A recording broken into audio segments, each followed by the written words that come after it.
Assalamu alaikum wa rahmatullahi wa barakatuh. Welcome to another episode of Professional Webinars. Today I'm joined with Mukarram Ilahi Saab. Assalamu alaikum. Wa alaikum assalam. Thank you for joining us today. No worries. Mukarram Ilahi Saab is working as a police officer in South Australia. Can you please tell us about yourself and the police force?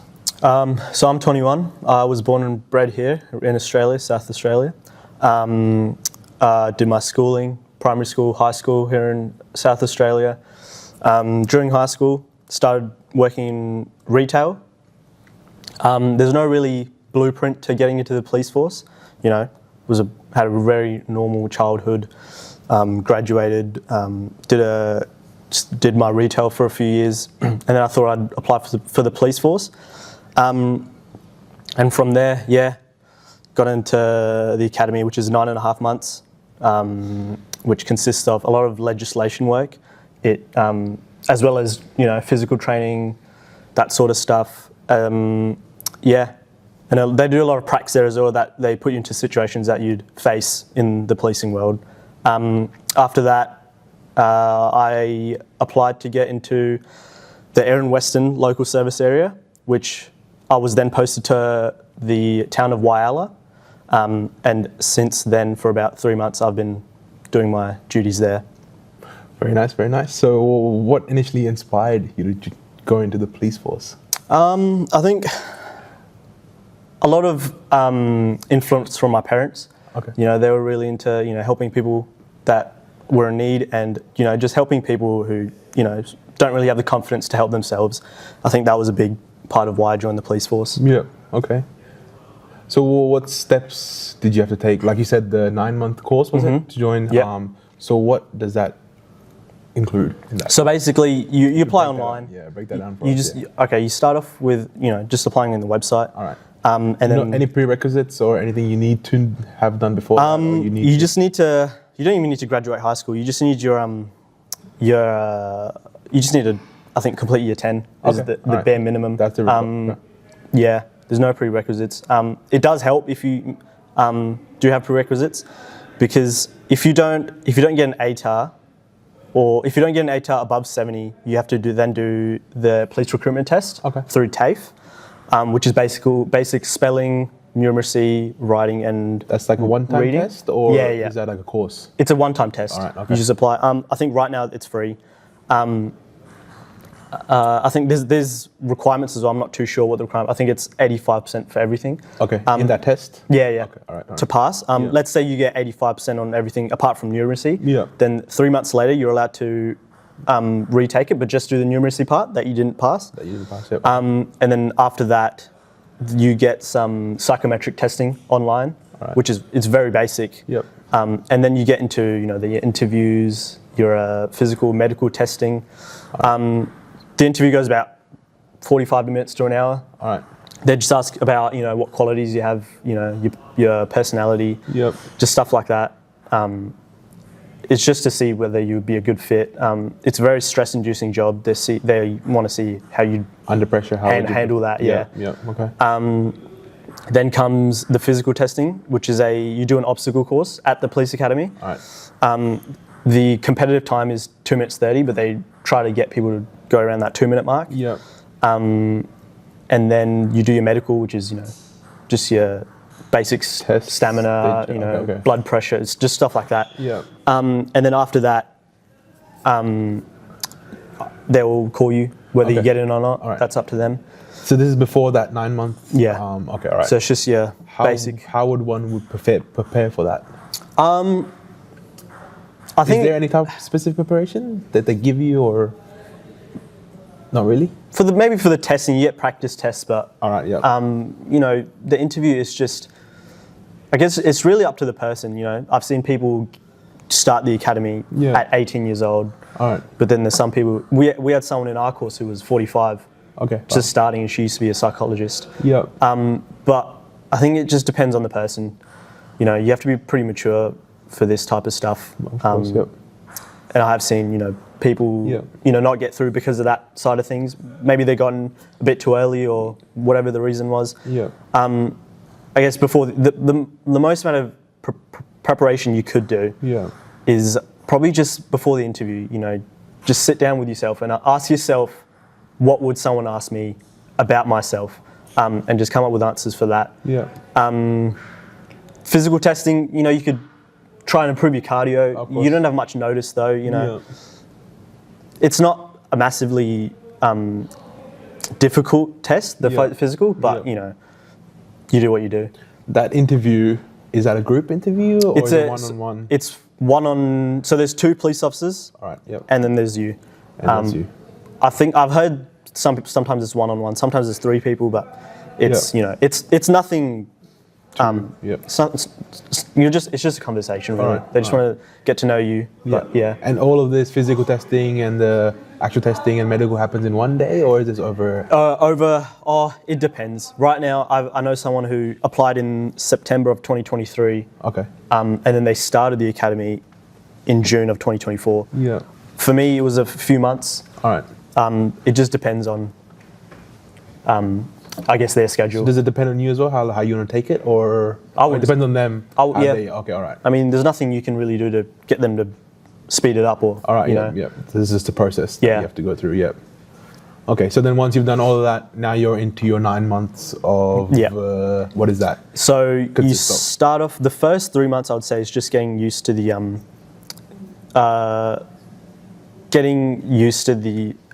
I guess the life of having to study again. All right. For me personally, I was out of high school for a few years, so you know, I kind of got out of the rhythm of, you know, making time to study, do all that type of stuff that I would do in high school. How long was your break, if you don't mind me asking? So I graduated in 2021, and I started the police academy in June of 2024. Okay, so a couple of years. it was a you know of just no study, And that's when you were working your retail Yes. work? Yeah. All right. Yeah. So, and then that would be the first 3 months. 3 months, yeah. Okay. Yeah. The first, I would say, week is just trying to getting used to being around other people. All right. You know, you make friends with people that you'll be friends with for the rest of your life. So, you know, just getting used to being around other people. So there's a proper class environment? Yeah. Like there's 30-ish students, 25, 30 it varies. For us, we started off with 16. All right. I've heard some people have 26 in their class. All right, okay. So from what I've heard, it's been a pretty small class for me. Each time. But you make a good bond with these people. People. All right. Yeah. So the first 3 months are just with the classmates learning stuff? It's split up into a few different phases. All right, yep. The first week, you do just basic social exercises with each other, get to know each other. You do I think it's within the first week or 2, you do a camp. All right. It's a 2-day camp in Achunga, which is in the hills, which that is, you get tested pretty heavily on how you work with other people, physically and mentally. So you get there, you do some social exercises, you do some physical exercises, you do some pracs where one time in the night you go out into the forest and you have like torches and you see how your night vision affects your operational duties. Right. So, you know, they'd get you to, I guess to find, what we did, they got someone to stand about 10 meters away and they slowly started walking further and further back to see how your night vision works. Okay, yep. And then what they did as well, they got us to go into the forest. Yeah. They got one of the instructors to perform some duties, have a conversation with someone. Yeah. And then what you would do, you would have to, with as much detail as possible, explain what you had heard and seen. All right, yeah, okay. So that was a big component of it. Yeah. And then, so you do that probably around 10 p.m. and then they wake you up at 5 p.m. the next day and they get you straight into a workout. All right, yeah. Which, if I can remember, it started off with a large quantity of push-ups and sit-ups and stuff like that. And then at the end, what they did, they got us a big long tug of war rope. Yeah. You would carry above your head. Yeah. And you got to keep going until they tell you to stop. Yeah. And they don't tell you to stop. They don't tell you to stop. They don't tell you to stop. They see how far you can get. It's a mental challenge, is what it is. Testing your limits. Exactly. I guess, to see where you're at. They don't care how well you do. They see how mentally tough how hard you try. Exactly. Which that is the biggest part in the academy. Yeah. So that's the first 3 months. That's the first week. Oh, that's the first week, and then all right. That's phase 1. Yep. So there's phase 1. Yep. It's split up into 7 phases. All right. Okay. So that's the phase 1 is the first 3 months, Yep. which is a lot of street type stuff. So Right. your basic disorderly citizens. They're just causing a ruckus or All right, whatever. yep. Phase 3 is when it gets a bit more serious. All right. You get into your advanced traffic, your PCA, which is prescribed concentration of alcohol, Yeah. which is This is still all in the classroom, or are you guys going out? in yeah. the field? Or you do pracs. So All right, it's a mix. So you discuss it in the class. You discuss the legislation class. All right. Then you go out and you do a prac, right. which you just do with each other. All right. Okay. So that's phase 3. Yeah. We have phase 3B. This is phase 3A, phase 3B, which Yeah. is probably the heaviest part of the academy. That's where you are tested the most. Everyone says that's where it's the most difficult and most challenging. Yep. And then you got your phase 5. So phase 2 and phase 4, they're called out phases, Okay. which is basically 2 weeks of placement. All right. So you can apply to. For phase 2. I went to Sturt Police Station, Yeah. Okay. and that's when you're still a cadet, which is at the end of phase 3B is when you get sworn in as a probationary constable. Yeah. Before that, you're a cadet, so you have no police powers. You've got, you're not legally allowed to exercise your police powers. Okay, all right. So phase 2 is where you're a cadet. Yeah. You work under. Usually it's 2 different police officers. Yeah. You just sit in the back and you observe. I would suggest you ask as many questions as possible. That's where it really helps. All right, yeah. And you'll notice that. So that is phase 2. Personally, my phase 2 wasn't that hectic. I've heard stories where, the first day they'd find there's no polite way to put it. You'd find a dead body in the house. Yeah. Okay. Yeah. Obviously. And you'd get used to that. And before you go in your phase 2 out phase, you go to the morgue in the city. Yeah. And you got to get used to being around corpses. So they show you the one fresh one, a few days old. Yeah. And it is pretty daunting. Obviously.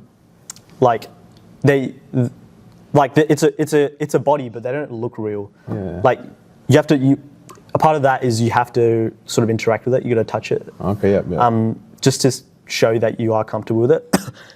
When you do come to it in the real world, and then they show you another body which is decomposed. Yeah. So in ways, the fresh body is sometimes worse than decomposed one because they still have their human features, but they don't have any life in them. Yeah. Okay. And then they want you to touch them just to get used to it, and they're like ice cold to the touch, which is very inhumane, Of course. in a yeah. way. Yep. Yeah. And then, so that's before you do your phase 2 out phase. You do your phase 2 out phase, which is you just shadowing a cop, doing the everyday duty. Then you do your phase 3A and phase 3B out phase, which, like I said, is the heavy part of the academy. It's where you learn the most amount of legislation and do the most pracs. At the end of every phase, you do a summative exam and a summative prac day, which the prac days, you get put into a situation and you got to resolve it from everything you've learned in that phase. All right. So it's about 3 months of legislation and knowledge put into That one prac. Prac. All right. So That's like it could be full day worth. Yeah. Okay, It could be anything, and then you have to do your paperwork as well, which I won't get into right now. All right. But they give you a week to do it in the real world. Sometimes you only get a day, so that they're pretty lenient on that with us. All right. And then after your phase 3A, phase 3B, you do your traffic out phase, which is phase 4, traffic and cells. Yep. So you do 5 or 4 days of traffic and 5 or 4 days of cells. Yep. Traffic, you're only doing traffic stuff. You'll hear over the radio, something's going on that isn't traffic related, and you just have to ignore it. Okay. That sometimes can be hard because So accidents and stuff like that. accidents, pulling over people, alcohol testing, drug testing, just stuff like that. Just traffic related. Yeah. Yep. All right. And then you do your cells where you go to I went to Christie Down cells. All right. From what I've heard and experienced, it can be pretty quiet there. All right. I think there's a capacity of about 15 cells. I think the most we had in there was like 4 people. All right. All right. And that is you're just holding people that have been refused bail or if it's over the weekend, the courts aren't open, so they have to wait until the courts are open. And they wait there so if at the police station. They're arrested on a Friday night, they have to go Saturday, Sunday. When the courts open Monday, that's when they get to go to court. Yeah. So there you're just... How long is these 2 periods, the traffic and... So you do your 5 days and the next day. Okay, Yeah. okay, all right, easy, all right, yep. And then, so it's basically just detainee management. You know, you feed them, they got toilets in their cells, you know, whatever they need. It is good. It's good to build rapport with them as well, just to make your life a bit easier. Okay. I've seen people who aren't very nice to the detainees, and then they make their life a lot harder. Yeah, and then after that you do your phase 5, which is getting you used to becoming a police officer. So this is when you're phase 4 and phase 5 out phase, you're sworn in. All right, yeah. So you get your warrant card with your badge and everything. So that is when you're sworn in, you're getting used to becoming a police officer. During phase 5 in the middle, you do another out phase where you go to where you're going to be posted. So then I had to drive to Whyalla for 2 weeks where I did another out phase, and that's when you get a lot more responsibilities put on you. So we have police systems that it tracks our tasks. So let's say I have been called a 000 call. Someone's just reported they've just been assaulted. Okay. So you take their version of events, you get their statement, a victim statement. Depending on whether they know who assaulted them or not, we'll go into that later, but you know, it can be, do you have any CCTV? Do you recognize this person? What were they wearing? What hand did they hit you with? How did they hit you? Where did they hit you? You got to go into a lot of detail. Yeah. So then after that, you go to your police systems, you start an occurrence, you put all your evidence in there, where it happened, when it happened, who it happened to, who witnessed it. Yeah. This is phase 5, you said? Yeah, so this is phase 5 out phase. How long is this? It's all just 3 months. Okay, all right, and within those 3 months. Okay. So that phase 5 out phase is 2 weeks within phase 5. All right, okay, yep. And then during that you put all your evidence in the occurrence, and then you investigate it from there. Yeah. So that'll be one task. You can be assigned, I think the most I've had is 15. So 15 different occurrences. So that's one assault. Yeah. Maybe I've got someone where, you know, their house has been broken into. That's another task. Yeah. So you really got to manage your time properly and get to those as punctual as you can. Yeah. Yeah. So, you know, you got a lot of responsibilities, and this is before you've even graduated. You've been gone. Yeah. Yeah. Okay. Yeah. So time management is big. So then, what would you rate the difficulty of this that 9 months that you spent? Everyone's different. Average, yeah. Like I said, I was out of high school for 3 years, didn't do any studying.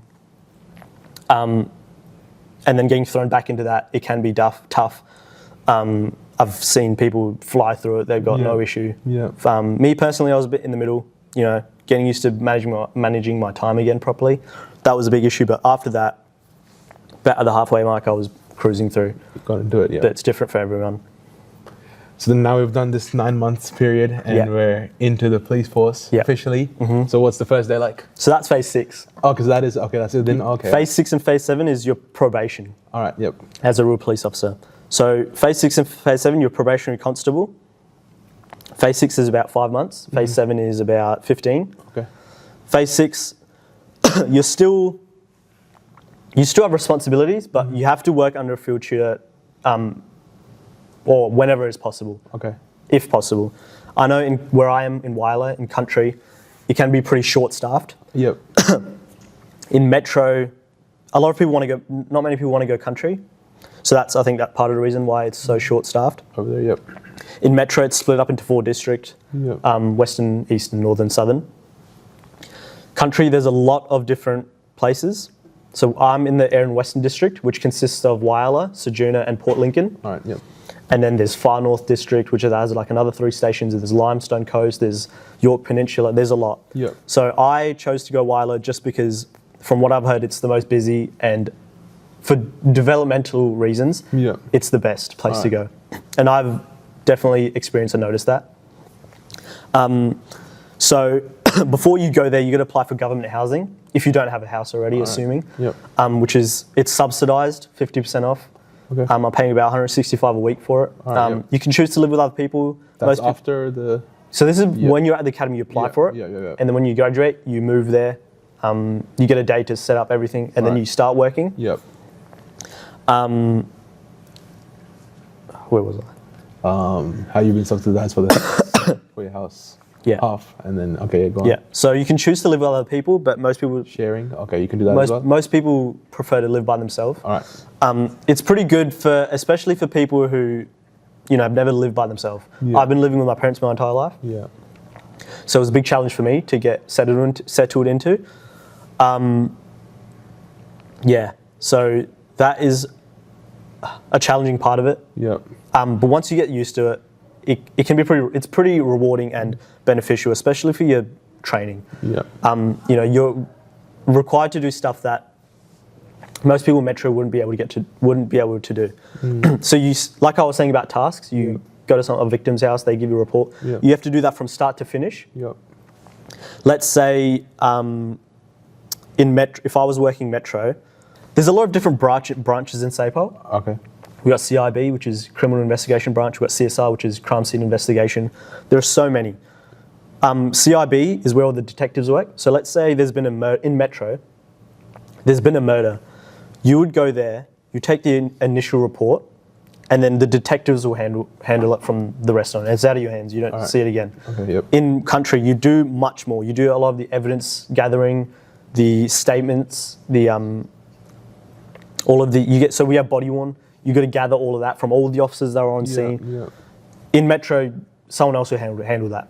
All right. So you get given a lot more responsibilities, which in the long run, especially if you want to come back Metro, it helps with your application to apply for different branches. All right, yeah. So like I was saying, the probation is 2 years, 5 months phase 6, 15 months phase 7.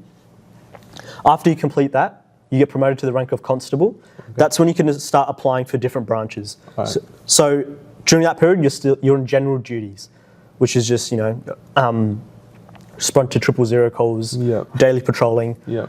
And then you can apply for different branches, like I was saying, CRB, CSI. There's STAR, which is like the SWAT team of Australia. Okay. There's the ComSens, which people have the radio. Yeah. Some people call it dispatch. There's water ops, which is the boats. There's bomb squad, dog unit, all that type of stuff. That's when you can start applying after your probation to all those different areas, which they all require different qualities. Yeah. Which there's even more training that goes into that for different specific. Yeah. Exactly. So like STAR, SWAT unit. Then you need to. It's so. I won't get too much into it because it's not really relevant. Yeah. But it's very, very tough. I think you start off with 3 days of just training. Apparently, from what I've heard, you get about 2 hours of sleep within those 3 days. Yeah. Okay. Well. Yeah. And like they pick you up in a bus, they blindfold you. They go into like the middle of the desert. They blindfold you. Yeah. And they make you run. With a 30-kilo vest, and they tell you to stop when you get to the next person, but they don't tell you how long. How long it's going to be? Yeah. So that is probably the biggest. If you are interested in that, would be the biggest challenge, the mental challenge. Physically, I would say but mentally, I think way more. Yeah, yeah. So what does a typical day look like for you? For me, in country, so Wyler is a town of 20,000 people, very small town, 10 minutes from one side to the other. Okay. So you just get to. In country, there's not much stuff to do, as there is in Metro. All right. You just got to find stuff to do. A lot of people there, they're like they're forward driving. Yeah. They're camping, they're fishing. Yeah. You've just got to find stuff to do for yourself. So the starting is just typical day 9 a.m. Or is it shift? So you guys have shift? We do shift work. So there's day shift, either shift, night shift. How many hours? So it's in country, it's 8 hours. Okay. In Metro, it can vary. It's so different. Yeah. They have different rosters. So it's day shift is 7 to 3:30 p.m. Okay. Then Arvo shift is 3 p.m. to 11:30. Yep. The night shift is 11 to 7:30 a.m. Okay.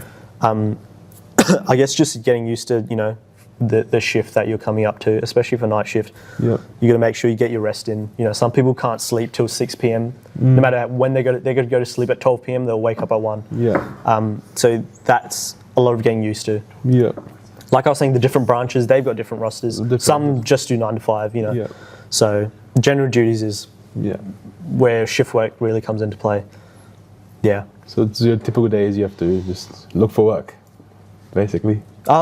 Well, yeah, you're still living a Yeah, life. You know, yeah, you got to yeah. do your laundry, your dishes, you got to Yeah. do your cooking. A lot of people meal prep before they go into okay, work. yeah. So especially if you live with your parents your entire life, and then you've just moved into living by yourself, you got to take care of that yourself. Yeah. So you get, like I was saying, responsibilities come into play a lot more. Yeah. So what's the career progression like? So there's a lot of room for progression. Yeah. So like you start as a cadet for the first 6 months of your academy. Yeah. Then become a probation constable in training for the last 3 months. Mm-hmm. Then after you graduate, you become a probation constable. And then you do that for 2 years. Then you get appointed the rank of constable. Yeah. And then after 2.5 years after becoming constable, you're eligible to sit your senior constable exam, which from what I've heard, it's one of the hardest exams throughout the entire process. Yeah. And then that's where most people, I guess, end up. Because after that, you get to the role of sergeant, which is a supervisor role. Yeah. Not everyone wants that, you know. Leadership, they do look for leadership in everyone. Yeah. But as a sergeant, you're taking care of your own team.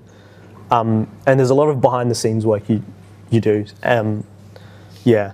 And then there's your senior sergeant, which you take care of, I guess, the sergeants in the station. Yeah. And then it becomes a matter of what you're happy with. So there's inspectors, chief superintendents, and then you get into the commissioner side of thing, which is, you know, you're taking care of the entire police force. So it's really up to you and how disciplined and how much you're trying to to apply yourself. So there's a lot of room for growth. Exactly. And then, like I was saying, there are so many different branches you can get into. Yeah. I've only covered about, like 5? There's probably about, I don't know, 30 to 50. Okay, yeah. There are so many. And it's really up to you what you're passionate about. So what kind of income can someone expect as a police officer starting out versus an experienced officer? So, starting out, I think SAPOL recently just got a raise for everyone. Right. So in South Australia? I think New South Wales is about, Okay. just South Australia, I think there was one. Yep. So as a cadet, you start off around, it used to be under 21s make like 40,000 a year. Okay. And then over 20 it was like around 60. Yep. Now, when you start the academy, Yep. you start off making $70,000 a year. All right. Or maybe 65, it's around that mark. Once you graduate, it goes up to, once you get sworn in, so 6 months into the academy, it goes up to around 80,000 a year. Yep. And then you become a constable, which I think goes up to around 85. And then from what I've heard, constable to senior constable is the biggest jump in salary, which I think senior constable is around 100 to 105,000 a year. Yep. That's just the basics. So there's different what's the word? Increments. There's different increments of salary. Yep. So I think it really depends. So if you've done a degree and then you start the academy, once you get to the role of constable, you're on a higher increment. So you make a little bit more money than people without a degree. Degree, okay. This is what type of degree are we talking about? So there's a lot of degrees that are eligible. Okay. Psychology is one. I think criminal law is another. Oh, okay. So like a university degree, criminal- a 3-year university, you must be graduated to be. Yeah. Okay. All right. But that's only for an increased salary. You don't. Increased salary, It's How not. much? Any idea? Is it significant? Nah, it wouldn't be. Okay. All right. Not at all. Yeah. So law is another one. I think sports science is another one. Okay, all right. There's a few different ones. And then I think sergeant is maybe around 120,000. Okay. And then it just goes on. And how long would it take one to get to that position of a sergeant or a senior constable? So senior constable, you do your 9 months. Okay. You do your 2 years of probation. 2 years. Yep. Then after that, you do 2.5 years till you're eligible to sit your senior constable exam, which is in August every year. Every year. Okay. So if you do your 2.5, 5 years and you finish that in September, you got to wait another year to do your exam. Yeah. So minimum 2.5 years, and then you're eligible to sit your senior constable exam, and then after that, once you can do, you need to do an exam to become a sergeant, which is it's not as hard, but it's still challenging. Then once you're qualified, once a position opens up, then you're eligible to become a sergeant. Yeah. But in recent times, that's changed. I know someone who graduated, became a constable, did their 2.5 years to become senior constable, and then straight away became a sergeant, pretty much. Oh, wow, okay. So it can vary. It can vary. Yeah. Person to person, depending on the exactly. situation. And, and how, disciplined you are. Some people, they just want to stick it out, see how much they can get done before going on to the next step. Okay, Some people just want to get there as quick as they can. Yeah. So yeah, it's different every time. All right. Okay. So then, what are the biggest challenges that you faced in your role? So the academy, it was challenging to an extent.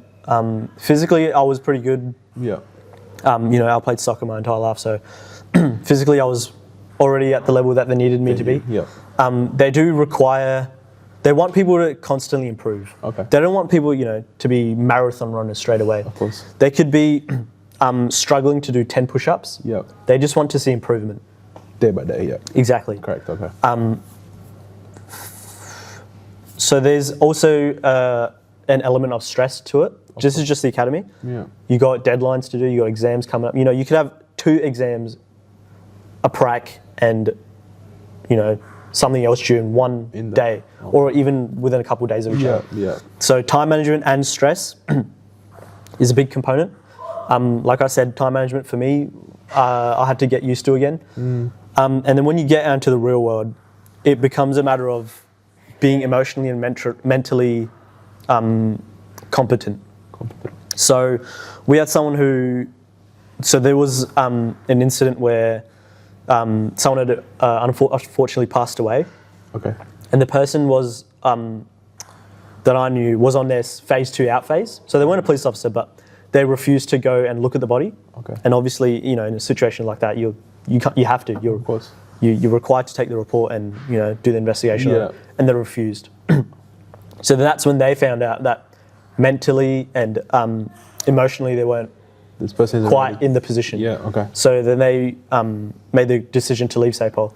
Oh, okay. So that's just one incident that I can think of, Yeah. of mental incompetence. Mm-hmm. So yeah, and then you have your victims who they can't help but just to cry, and it's sort of hard for them to make sense and talk to someone. Mm. That's something, it can be challenging. Yeah. Not in terms of just wanting to get your job done, but trying to stay professional. Yeah. There's been plenty of situations that I've had where you've got to give a death message to someone who their loved one has passed away, and they can't help to just cry. Of course. And that's coming from a police officer. Police officers, they have this reputation of just being robots, but they're people as well. They can succumb to they're police officers, they're people as well. Yeah. And they can succumb to their emotions as well. Of course. And I think that's a big part of a lot of the scrutiny police officers get. They're expected to show up somewhere and just solve everything right then and there. Yeah. Sometimes it is just not possible for them to do anything. Of course, yeah. That can be challenging as well. There's a lot of anti-police people out there. They don't like police at all. Of course, they can be victims themselves, and they just don't want to talk to police at all. Yeah. That can be very challenging, especially when you just want to help someone and they don't want help. They don't want to help, yeah. So it's really up to the person as well. Yes. You could do anything in your power, and they just don't want your help. How do you personally handle this type of pressure or situations like this? So under pressure, I'd say I'm quite good. Yeah. Keep a level head. Sometimes the only thing you can do is just to let them go when they don't want help. You can try and, as much as you can, but there could be someone else out there who wants someone's help, and you're stuck here trying to help someone who doesn't want help. It's not like, they don't want help, I'll leave. Yeah. You've got to show them that you want to help. Of course. If they've had bad experiences with police in the past, you've got to show them that, I'm a different person to that police officer you dealt with. Yeah. This is a different situation. I really want to help. Here's what we can do for you. So you've got to show them that you want to help. But like I said, there are times where they just don't want your help. Yeah. And that is tough. Like I said, yeah. There's not much really you can do. So you must be a strong person to get into this field then. Exactly, yeah. Say, yeah. Strong mentally as well. You could have someone who you're arresting. Yeah. Physically, they might fight back. Most of the time they comply. Yeah.